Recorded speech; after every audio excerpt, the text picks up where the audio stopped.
Spring 2026 is upon us, and I wanted to count down my most wanted sets releasing in the season. Keep in mind, there's some sets on this list that I have already built and even reviewed on the channel, but this is based off my hype level on the sets before I receive them. A few of these are technically February releases, but close enough. And starting off the list is the only LEGO The Mandalorian and Grogu Star Wars set on the list, which is the Anzellan Starship. I'm fascinated and impressed by this ship's scale. This is built for baby-sized figures, and in this set we have the new Grogu figure, which I like the body of a lot better. I do wish this was just a generic one without the Beskar armor. That one only comes in the ATRT, which almost made the list, but I'm not willing to fork over $45 for that design. That should probably be $30 at most. This is the Babu Freak ship for me, which we have characters of that same species as Babu, the Anzellan. I do wish there was more than 2 in this set, considering the limited number of them in this universe at this time. But both of them having distinct designs is a fun addition. I never got the Babu Frick minifigure from last year's advent calendar. The interior is surprisingly cozy for such a low ceiling build. And I like that this is a distinct shape for a ship. We haven't gotten a ship like this before. The only thing that's very generic to me is the color scheme, where it is this boring gray. But hey, that fits the aesthetics of this universe. There's this Disney Nightmare Before Christmas release that just came out of nowhere. It's Sally's Flower Pot. Now this is an interesting set because I really like the gothic design of the flower and vase build right here. The flower introduces some eclectic colors for the petal piece with black and purple. I like the wilting flowers beneath and the shaping of the vase here, how it says Deadly Nightshade at the front. It all makes for a really sleek Halloween decoration. I don't know, I love spooky aesthetic LEGO sets. But there's some more great features. First off, it's the first time we're ever getting Sally as a mini doll, and I honestly think the shaping is more accurate than the minifigure version of her. The colors they get on her torso and legs are quite impressive as well. I also love that we're getting the jack-o'-lantern piece in a darker orange for the first time. That's just like one of my favorite pieces of all time. And there is an interior little house build, which has some fun designs, albeit a lot of stickers. I mean, there are quite a few stickers in the set, even down to those petals that I was talking about at the top. I like getting that cat as well, which is exclusive for that printing scheme. The one thing that's holding this back so much, though, is that this is $50, which it has no business being $50. This is a 346-piece set, and it really shows. I think of something like the flower set they released for Wednesday, which was a fantastic price at like $28. Especially crazy since that has 358 pieces, so it has 12 more pieces in the set, and one more mini doll, both of which are exclusive. Like, come on, LEGO. I own that set, and I really love it. This set, though, thankfully releases in March, so that means by the time I want it for Halloween, it will probably be discounted at Walmart. I now need a mini doll of Jack Skellington, dang it. Heck, there's a better Disney deal with this Piglet's Birthday Fun, which retails for $40 with 544 pieces. This is another atypical one that I find fascinating. Like, look, the build for that big Pooh set didn't make this list because I think that's too much of an investment. But this one only being $40, I quite like this very strange looking buildable Piglet. In some ways it really works, in some ways it doesn't. Like, a lot of it comes down to the face, and if you keep looking at how they build that head there, it just becomes uncanny after a bit. I do like pieces like, once again, those petal pieces being used for his ears there, and how they have posability with the arms as well, and how those are almost like noodle arms. Then you get a minifigure of Piglet, which is a reprint from the LEGO Winnie the Pooh idea set. I'm happy that they're keeping those great minifigures in circulation. I always loved the molded head they had with Piglet. The actual birthday cake build is fun, once again opening up to reveal a little house here. In my opinion, the interior here is more cohesive than the interior of the honey pot in that bigger Winnie the Pooh set. This one having a scene of the 100 Acre Woods and a scene of Pooh's house. Next is the mini Pokémon Center. I'm not really a fan of miniature scale, not minifigure scale, but even smaller. But I do love the general design of Pokemon Centers, and they're super nostalgic to my childhood. This is a bit of an obligation because I do want to get every LEGO Pokemon set, but on the other hand, this is something that has some great detailing. Like the shaping and everything in this small scale actually works really well with its roundness. And And I like how you could open up the doors. Yeah, there's a whole play feature for that. The inside is cute too. I like the small healing machine. Yes, that's a sticker. And while I get annoyed by stickers, I like sets that aren't exclusive with any prints or anything like that when it comes to extremely hard to get sets.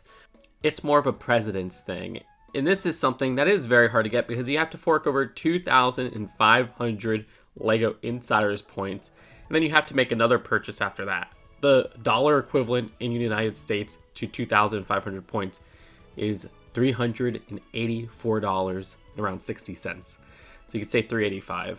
That is absolutely ridiculous. Now, to be fair, there are other ways to get LEGO Insider points that aren't just spending money at LEGO stores and shop at home. For example, you could scan the QR codes on instructions. But still, 2,500 points is quite a lot. And I just wish this was something that LEGO would also sell on store shelves for like $20. This is something that would sell like hotcakes if they did, because the LEGO Hogwarts miniature scale set that released recently is one of LEGO's best sellers on store shelves right now. It's kind of insane. Regardless, the build here is cute. I hope one day we get a minifigure scale Pokemon Center. That'd be a real dream come true. And yeah, I do want to collect every single LEGO Pokemon set. There's a little Batman Polybag releasing in spring, which I quite love the simplicity here and the value, where you get 2 minifigures for $5 with some uncommon pieces, at least at that price. I mean, heck, that torso right there only comes in much more expensive sets, so that's pretty welcome. I like how the suit is protected by the lasers right there, how there's like a little clipped on control board as well. There's something in its simplicity that I just find charming. Is it the most intuitive build out there? No, but I'm a sucker for polybags in general. Or should we just call them paper bags now?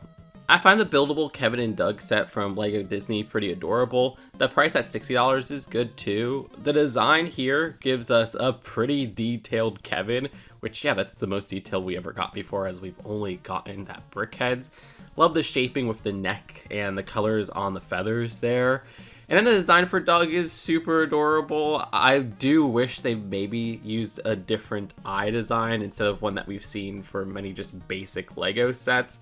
It just feels a little bit off in the printing there, but other than that, love the shaping, love how they capture the fur, the round nose, and everything there. It's a great build in my opinion. There's also a little side build with a grassy scene, a balloon, and the My Adventure book. All that's awesome.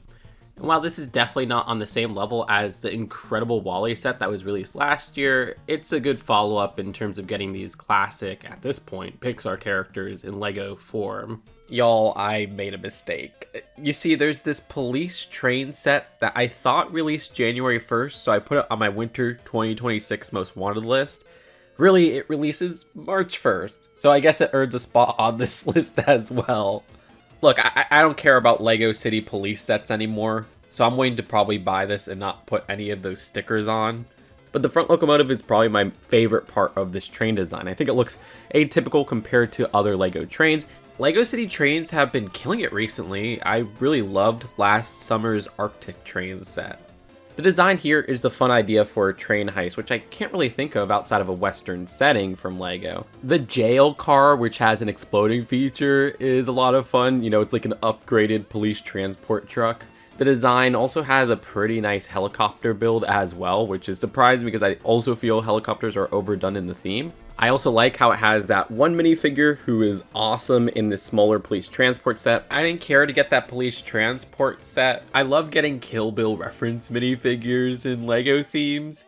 I love how LEGO has little reference minifigures to Kill Bill, Cross Ninjago, and now they're hitting City. It does feel overpriced at $200. Like the Arctic Explorer train was $10 more, and that just felt like it had a lot more going on. I mean, that had the whole mountain setup as well as an Explorer base. There's like one more part of the train that holds a car, and the car is kind of basic. I guess the giant safe build ready to be cracked is kind of neat.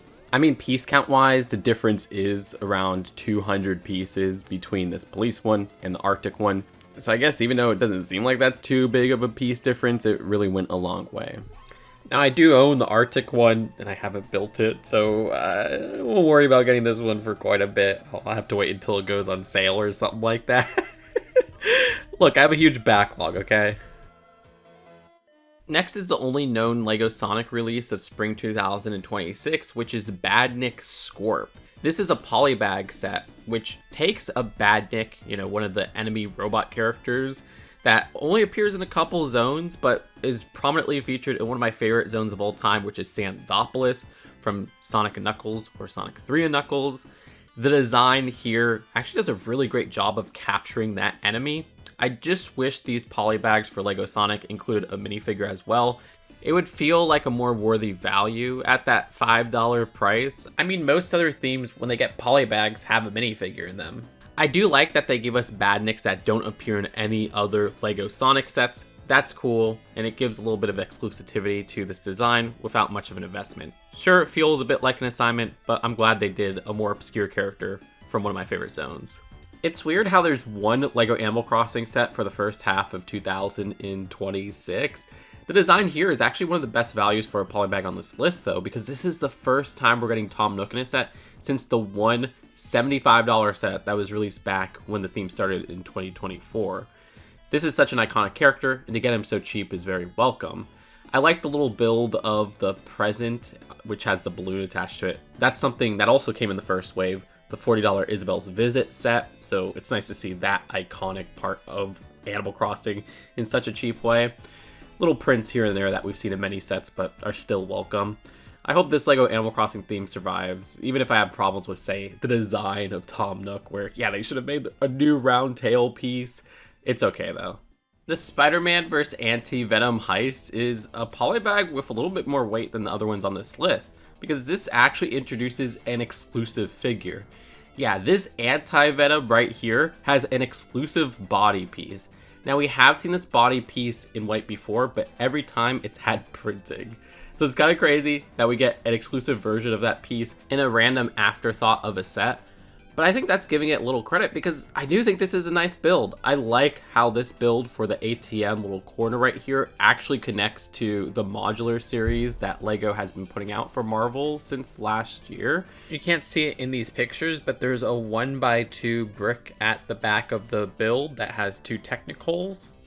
The design of the build for the ATM is simple but effective. And the design for Spider-Man is the same one that I wish had dual molded legs. Like, come on, you had that random promo set that just had dual molded legs for Spider-Man last year. To be fair, that never got officially released, so maybe it is difficult for them to make dual molded legs for Spider-Man nowadays. I'm somebody who doesn't mind exclusive pieces as long as they're regulated to easy to get sets, and at $5 this is easy to get. Sure, there's some parts of the world where Polybags are a little bit more difficult to find, but I think the accessibility to most of the world means it won't be too much on secondhand markets. With the LEGO Pokemon license, a buildable Pikachu is a necessity, and I don't know if LEGO did a great job here. Yes, I still want this set, but the design is just off, and I think a lot of people agree.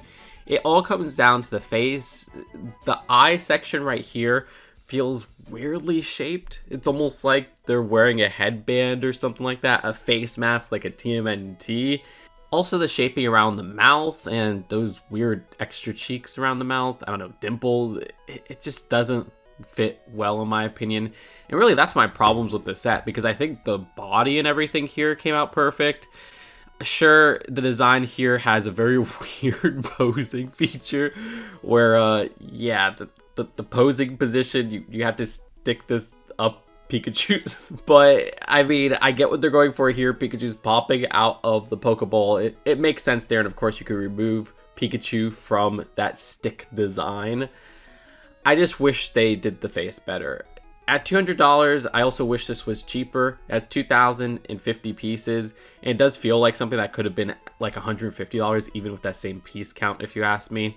I do like little Easter eggs, like how there's a 25 built on the base with little studs right there, because Pikachu is Pokemon number 25 in the national decks. The Pokeball build looks great as well. It's just the most important part of this build for me is the face. It's what you see facing forward, and LEGO kind of botched that. I love LEGO's recent trend of these upscale giant minifigures that have been LEGO store exclusives. At $60, I think this is a great price. I mean, if you're a price per piece ratio person, there's nearly 800 pieces in here. The design here actually has better shaping for the helmet than, say, the hat in that original upscale minifigure design from a couple years back. We do have the same control room feature like that old set. The design has some posability as well, which mimics a Lego minifigure's posability with the arms and the legs. I love the shaping and everything there. All of that's great.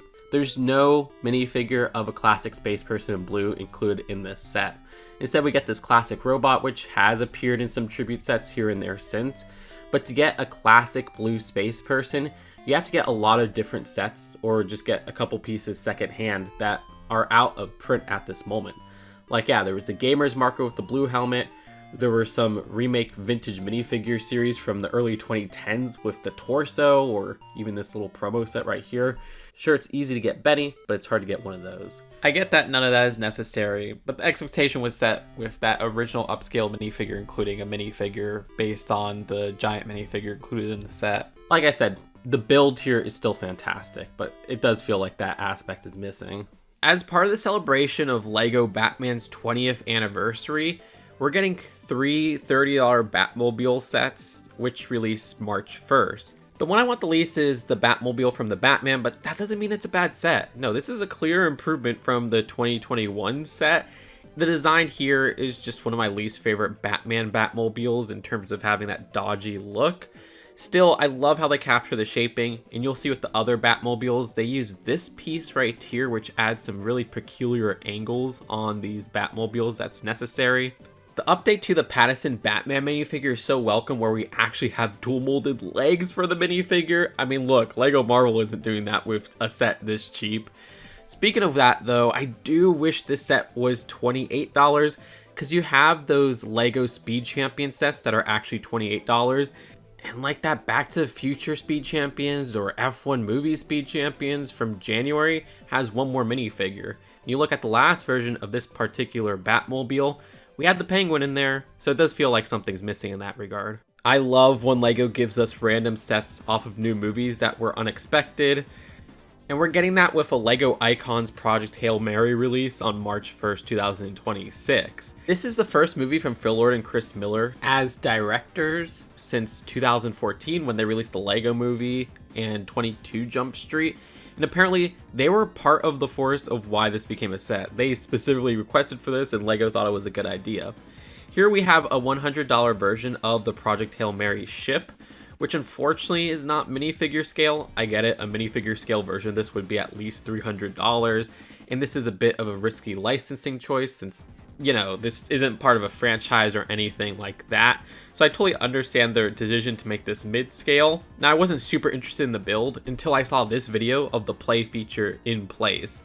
The design of this has this very interesting rotation play feature that's initiated with this crank right here, which emulates the centrifugal gravity system from the movie. I'm really impressed with how that came out.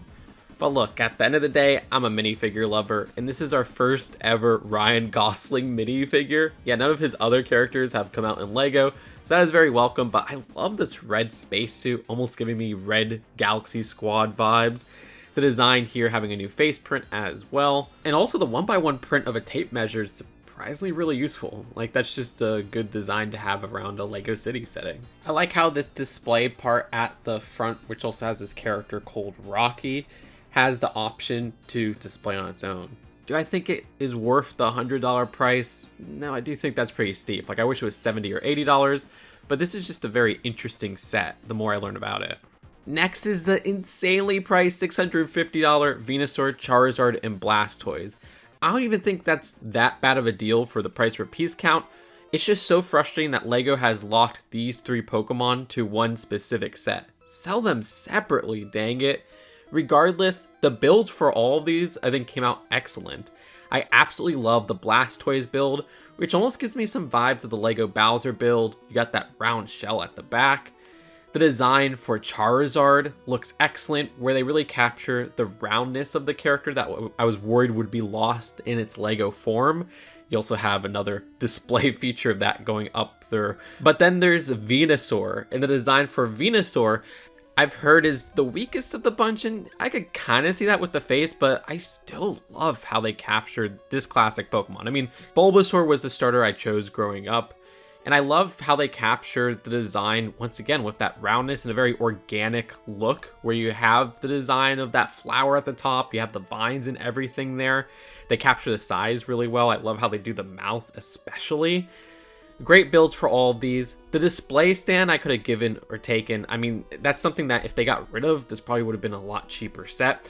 But I do like the design of the water for the Blastoise section, especially how they build that up with some translucent pieces and some other shades of blue. The grassiness of Venasaur side looks great as well. Sure, that little display part for Charizard looks even more awkward when it's just kind of sticking out of this volcano section, but the volcano section looks nice too. This is excellently detailed and I can't wait to display it on my shelf. The Batman v Superman Batmobile releasing March 1st is such an upgrade from that 2016 version. I mean, the color scheme is different this time as well, and I actually really think that gray does a lot of justice to this vehicle if you look on screen accuracy. But the shaping, once again, using that specialized piece I was talking about earlier, makes this so much sharper than that original 2016 version. Not that the 2016 version is bad at all, and I've heard some people prefer the windscreen of the 2016 version, but I really don't mind them using the more typical windscreen piece they use here with a print on there that's new. Towards the front, there's some more great shaping. This looks properly sleek. And the design of the minifigure for Armored Batman is interesting. In some ways, I do like that 2016 version more. There's definitely a missing bulk that the breast armor of that 2016 version had, but the detailing with the printing looks so much better. I also do like that dual molded cowl piece they use in this set, but then it's missing the glow-in-the-dark feature of that 2016 set. So there's some wins, there's some losses, but it's still a nice exclusive minifigure. Of course, being based off of Batman v Superman, I wish they would have included a Superman minifigure. Once again, 30 bucks, 28 bucks, 2 minifigures, about 130 pieces more than this set. Like, this has the smallest piece count out of those 3 Batmobiles at 220 pieces for $30. I mean, the original set had 3 minifigures and a separate vehicle build, and was also $30. Oh well, the sizing at least is pretty decent for a $30 set nowadays. And my most wanted of the Batmobiles would be the Batman and Robin Batmobile, because we've never gotten anything from this movie, like directly based off the movie, in Lego form before. It's a very memeable movie. I mean, they do a good job with the shaping, capturing the wackiness of the world of Joel Schumacher's Batman. I do wish we got the lights and everything at the side. This resorts to a lot of stickers that just look cheap when you take a closer look at the set. That's probably my least favorite part of the set, and it really weighs it down. However, they went pretty hard on the design of the minifigure with some printing even on the side of the cowl. I do wish we got arm printing though.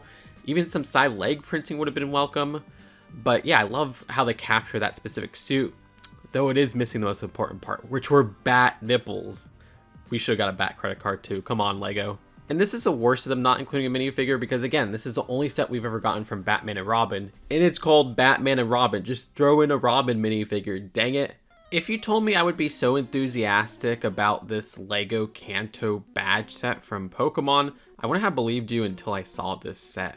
I absolutely love this build. I think it's better than the build of some key Lego Pokemon sets. I mean, all these Lego Pokemon sets are nostalgic display sets, and this nails the nostalgia of these excellent builds of badges from the Kanto region. Now, I'm attached to the Kanto badges mostly because of the Pokemon Monopoly board game. The original design of the board there not only separate properties by color, but by badges. So since there's 8 sets of properties, we have them distinguished by 8 badges. So whenever I see this set, I think of my memories playing Pokemon Monopoly growing up.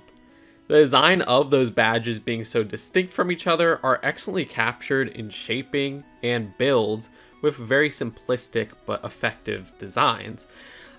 And while I'm not a fan of stickers on Lego sets, I'm glad at least this makes this a little bit less exclusive, because this is extremely hard to get. This is a pre-order bonus with the Lego Blastoise, Charizard, and Venasaur set we were just talking about.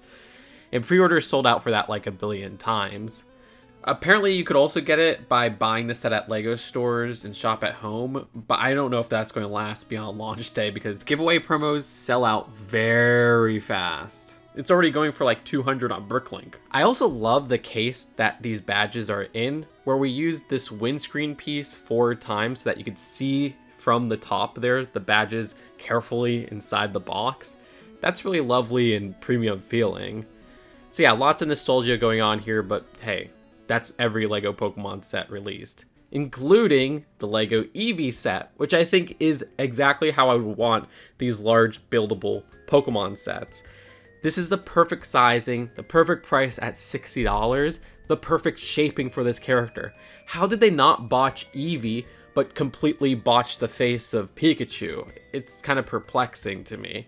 Look, it's a smooth face for Eevee, yet they do an excellent job capturing exactly how Eevee looks in-game. I love how they build up the tail as well. The shaping and fluff is not missing out in any regard. And while I like the bases displaying the Pokemon in the other sets, this shows that you don't need that to have a quality set. Again, $60, this being available on store shelves, this is exactly how these LEGO Pokemon sets should be sold, but like every other one is ridiculously priced or extremely hard to get. Eevee, you nailed it. And look, before we get to my most wanted set of the spring 2026 season, there's some LEGO sets that haven't been revealed that I need to shout out because they would definitely make this list. Any of the Toy Story 5 sets, whenever those get revealed, would top this list. LEGO Toy Story is like my favorite LEGO theme of all time, and I'm hoping there will be non-4 plus sets this time around because Toy Story 4 only got 4 plus sets, which was incredibly annoying for how simple those builds were. I absolutely loved the 6 to 14 range that they released back in 2010, celebrating the release of Toy Story 3, and they had such a variety of different worlds captured there. Those are some of my favorite sets of all time. There are rumored Toy Story sets already, where we know we're getting a Slinky Book Nook. That would definitely be on the top of this list, because I've always wanted a LEGO Slinky minifigure, and it seemed like something that was just unobtainable due to licensing issues. But I guess LEGO made a deal with whoever owns Slinky Dog and is partnering with them. I'm hoping this means we'll finally get a Slinky minifigure, because that's a character I always wanted as a minifigure for all these years. Hopefully we'll even get a LEGO Mr. Potato Head now that Hasbro and LEGO are partners. There's also apparently a buildable Lotso. Okay, I'm down. I've seen so many different buildable characters for other Disney properties that LEGO has nailed. This could turn out great. And look, I had a big Lotso hugging bear growing up. I brought it to my midnight screening of Toy Story 3 when that came out. Those were memories. I'm hoping this means a new Lotso minifigure, because I absolutely love the one that we got in 2010. And that was not exactly a minifigure styling, but yeah, that bulkiness would be missing with a minifigure, so please release some type of new Lotso LEGO. I mean, look, if Winnie the Pooh is getting minifigures with their sets, I could hold out hope. I just was sourcing this info from Jedi Jack Penguin's leak site, and then I see there's another new Toy Story set, which I don't know if it's Toy Story 5, but it says Wild West. It says $50, but then it says freaking 4 plus. Come on. Imagine if we got just a regular remake of that amazing Woody's Roundup set. LEGO, stop reducing this to 4 plus sets. Okay, so my most wanted LEGO set of spring 2026 is the Smart Play LEGO Star Wars TIE Fighter. Smart Play is the future of LEGO. I mean, we need LEGO bricks to make sounds with our sets and everything there. Okay, I'm kidding. I couldn't put up with that any longer. Smart Play is trash. I will say I am morbidly curious that I kind of do want to get one Smart Play brick set just so I can have fun pushing that to its limits like we did with Lego Mario when that came out. But no, my real most wanted pick is the Legend of Zelda Ocarina of Time Final Battle set. I'm a minifigure person, and this has the best minifigures of 2026 so far. You get a reprint of the excellent Link minifigure from the Deku Tree set, but damn, that new Zelda minifigure came out amazing. You get a completely new hairpiece for her. The printing is just excellent all around for that character. I mean, I love the printing on the dress that she has going on. Dual molded arms as well. And then the design of Ganondorf is my favorite minifigure of 2026 so far. Incredible use of that existing sculpt for that armor piece with printing all around. Dual molded arms once again, printing on the side of the legs, and a very intricate torso and leg printing, and even a lovely cape design. Love the print inside there. This amazing headpiece, like, you know, it's an extension of his head, which has the forehead, has the hair. All that is absolutely perfect. Love how they even have printing without that piece, so you could go and make your own custom Ganondorf if you don't like that big bulky head extension. Beautiful, beautiful minifigure. The design of Ganon, the build, is amazing as well. Rarely do these action sets have interesting big buildable characters. Maybe I'm thinking too much about Marvel. This nails the design of Ganon from this final battle. I mean, the design of the pig-like features works so well, especially with the head there. The shaping of the arms and legs, everything there looks very natural. It looks very organic. It doesn't look like this is a big robot mech of Ganon, which is a problem I have with so many other interpretations of large buildable figures. Shaping, colors, everything works there. Love the tail with the eclectic design. The build for the display stand is the simple design of that N64 landscape that we have going on. That works, you know, it's very empty so that you could put the Ganon minifigure there. We have a lot of rubble, wreckage. You even got the Megaton hammer, which is really nice inside that little castle section. Awesome, awesome set. The only problem is that this should be $100 and not $130. I mean, even the piece count screams that with barely being over 1,000 pieces. But yeah, the sizing and everything there, it does feel overpriced for $130. But it doesn't feel as overpriced as the Deku Tree set, which is our only other LEGO Legend of Zelda minifigure set. I love this set so much more than that set, honestly. It's just a much more interesting display. It's much more worth the price. That's it for my most wanted sets of spring 2026. Let me know where you agree, where you disagree in the comments below. Thank you so much for watching. Subscribe here for more LEGO list videos. Seriously, clicking that subscribe button helps a lot. Leaving a comment helps a lot of your most wanted sets. And pressing that like button helps a lot. The algorithm can be rough. I'll see you later. Peace out. Bye.